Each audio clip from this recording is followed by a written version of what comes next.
Kalian udah tahu nggak sih protein itu apa? Yuk tonton video ini sampai habis. Eits, jangan skip dulu. Ternyata protein gak cuma soal otot loh. Perannya jauh lebih penting buat tubuh kita. Kalian tahu nggak? Setiap kali kita makan, tubuh kita sedang bekerja. Dari sepotong tempe, segelas susu, hingga daging ayam, semuanya memberi tubuh kita bahan dasar kehidupan, yaitu protein. Tanpa disadari, proteinlah yang membuat kita bisa tumbuh, berpikir, dan bertahan setiap hari. Yuk kita masuk definisi protein.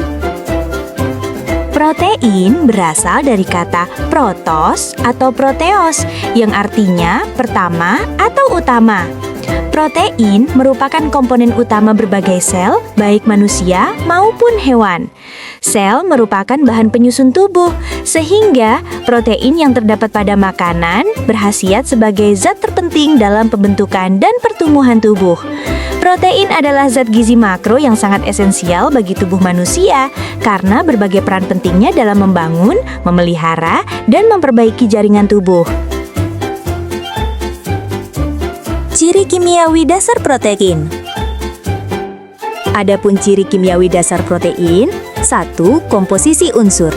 Protein adalah satu-satunya makronutrien yang mengandung nitrogen, selain karbon, hidrogen, dan oksigen. 2. Polimer asam amino. Protein adalah polimer yang tersusun dari monomer-monomer asam amino, sekitar 20 jenis standar yang saling terhubung dalam rantai panjang. 3. Ikatan peptida. Ciri kimiawi terpenting adalah adanya ikatan peptida yang bersifat kovalen. Ikatan ini terbentuk melalui reaksi kondensasi antara gugus karboksil atau COOH dari satu asam amino dengan gugus amino atau NH2 dari asam amino berikutnya, melepas molekul air. 4. Sifat amfoter. Protein bisa bersifat asam maupun basa karena mengandung gugus karboksil atau COOH dan amino atau NH2. Hal ini membuat protein bisa bereaksi dengan asam atau basa tergantung kondisi pH lingkungannya. 5. Mengalami denaturasi. Protein bisa berubah struktur akibat suhu tinggi, pH ekstrim, atau bahan kimia tertentu tanpa mengubah susunan asam aminonya. Contohnya, putih telur cair menjadi padat saat dimasak. Itu karena denaturasi protein. 6. Mengandung gugus reaktif. Protein memiliki gugus fungsional seperti SH, OH, dan COOH yang bisa ikut dalam berbagai reaksi kimia. Gugus-gugus ini menentukan sifat kimia seperti kelarutan, kestabilan, dan reaktivitas protein. 7. Membentuk ikatan disulfida. Beberapa protein membentuk ikatan disulfida atau S2S antara dua asam amino sistein yang membantu menjaga bentuk 3 dimensi protein. 8. Mengalami reaksi kimia tertentu. Protein bisa mengalami hidrolisis atau pemecahan ikatan peptida atau diaminasi atau pelepasan gugus amino saat dicerna. Berikutnya, transportasi protein.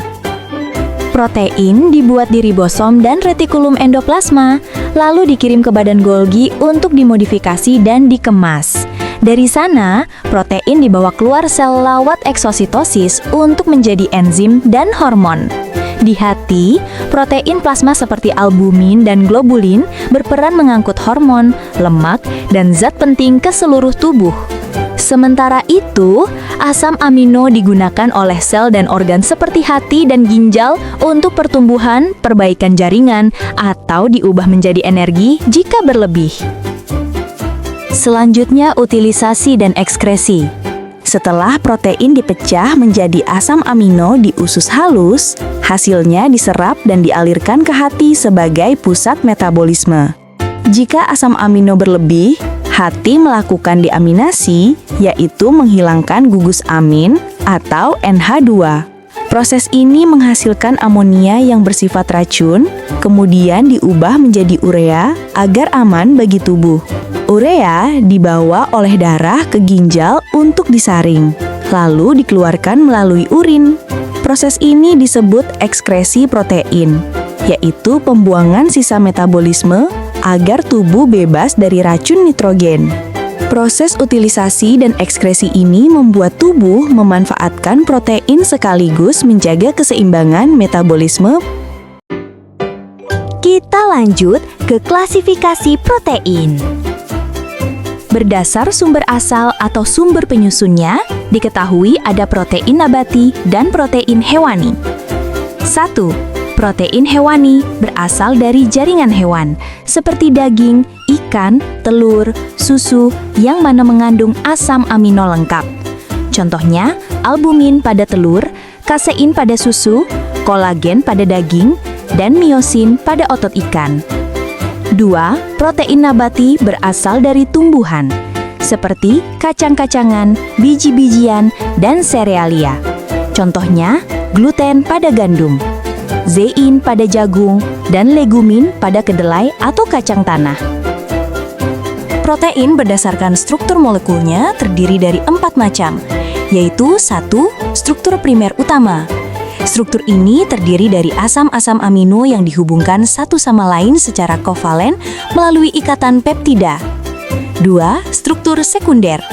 Protein sudah mengalami interaksi intermolekul melalui rantai samping asam amino, ikatan yang membentuk.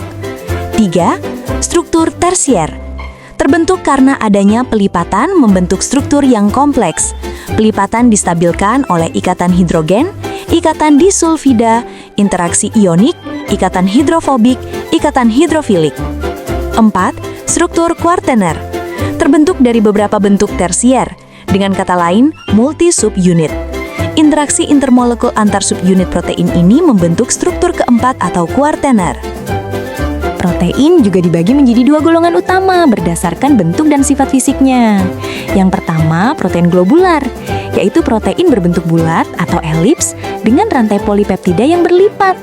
Contohnya albumin, globulin, protamin, dan semua enzim dan antibodi. Selanjutnya protein Weber, yaitu protein berbentuk serat atau serabut dengan rantai polipeptida memanjang pada suatu sumbu. Hampir semua protein Weber memberikan peran struktural atau pelindung.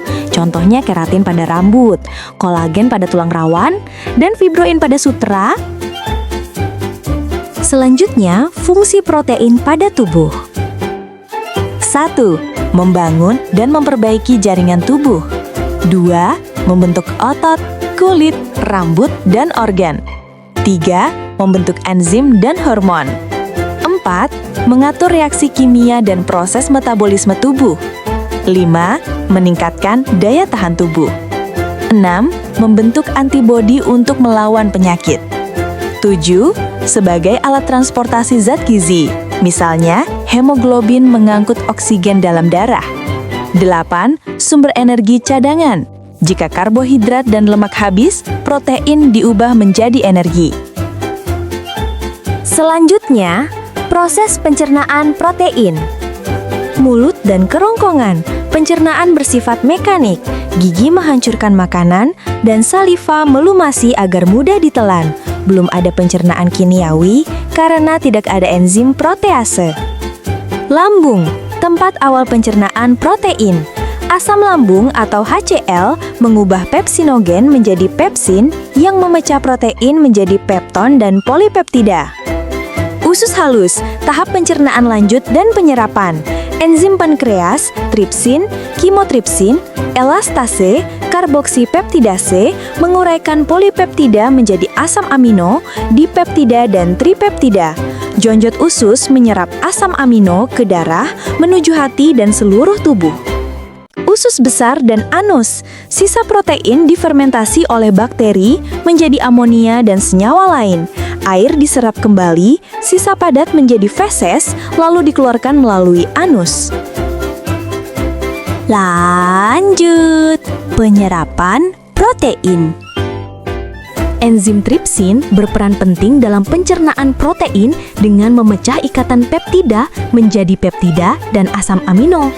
Hasil pencernaan ini diserap di usus halus melalui 2 cara, yaitu transport aktif yang membutuhkan energi dan difusi terfasilitasi yang menggunakan protein pembawa tanpa energi langsung. Setelah diserap, asam amino dibawa ke hati melalui vena porta hepatica untuk digunakan dalam pembentukan protein tubuh, enzim, hormon, dan perbaikan jaringan. Kebutuhan protein dalam sehari. Kebutuhan protein pada usia dan jenis kelamin berbeda. Usia dan jenis kelamin, kebutuhan protein gram per hari. Anak usia 1 hingga 3 tahun, 13 gram. Anak usia 4 hingga 8 tahun, 19 gram. Anak usia 9 hingga 13 tahun, 34 gram.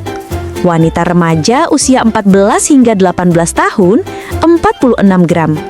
Pria remaja usia 14 hingga 18 tahun, 52 gram. Wanita usia 19 tahun ke atas, 46 gram. Pria usia 19 tahun, 56 gram.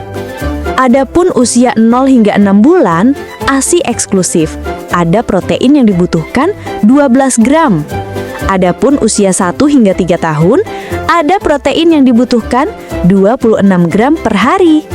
Adapun usia 4 hingga 6 tahun, protein yang dibutuhkan 26 gram per hari. Adapun anak sekolah, protein yang dibutuhkan 40 gram per hari. Adapun remaja 10 hingga 18 tahun, protein yang dibutuhkan 50 hingga 70 gram per hari. Adapun dewasa muda 19 hingga 29 tahun, protein pria 56 hingga 65 gram per hari dan wanita 46 hingga 56 gram per hari. Lansia lebih dari 60 tahun, protein yang dibutuhkan 1 hingga 1,2 gram kilogram berat badan. Selanjutnya, sumber protein. Protein dibagi menjadi 2 jenis utama, yaitu protein hewani dan protein nabati. Protein hewani berasal dari daging, ayam, ikan, telur, susu, keju, dan udang. Jenis ini disebut protein lengkap karena mengandung semua asam amino esensial yang dibutuhkan tubuh. Sementara protein nabati berasal dari tempe, tahu, kacang-kacangan, biji-bijian, dan gandum. Keduanya penting untuk memenuhi kebutuhan gizi harian. Protein hewani untuk mutu tinggi dan protein nabati sebagai pilihan sehat. Akibat kelebihan dan kekurangan protein. Kekurangan maupun kelebihan protein dapat menimbulkan dampak negatif bagi tubuh. Kekurangan protein menyebabkan pertumbuhan terhambat, terutama pada anak-anak, serta membuat otot mengecil dan tubuh menjadi lemah. Kondisi ini juga menghambat penyembuhan luka, menurunkan daya tahan tubuh karena kurangnya antibodi, serta menyebabkan kulit kering, rambut rontok, dan kuku rapuh. Dalam kasus yang lebih parah, kekurangan protein dapat menimbulkan penyakit kwashiorkor yang ditandai dengan perut bengkak dan marasmus, yaitu tubuh sangat kurus dan lemah akibat kekurangan energi dan protein. Sebaliknya, kelebihan protein juga berdampak buruk. Ginjal bekerja lebih berat untuk membuang sisa metabolisme protein yang dapat memicu gangguan ginjal dan dehidrasi. Selain itu, konsumsi protein berlebihan dapat menyebabkan bau mulut, kelelahan, serta meningkatkan resiko batuk ginjal, gangguan hati, dan obesitas. Oleh karena itu, penting untuk mengonsumsi protein dalam jumlah yang seimbang, disertai asupan serat, air putih, dan aktivitas fisik yang cukup agar tubuh tetap sehat dan berfungsi optimal. Dari tempe di piringmu hingga otot yang membuatmu bergerak, semua bekerja berkat protein.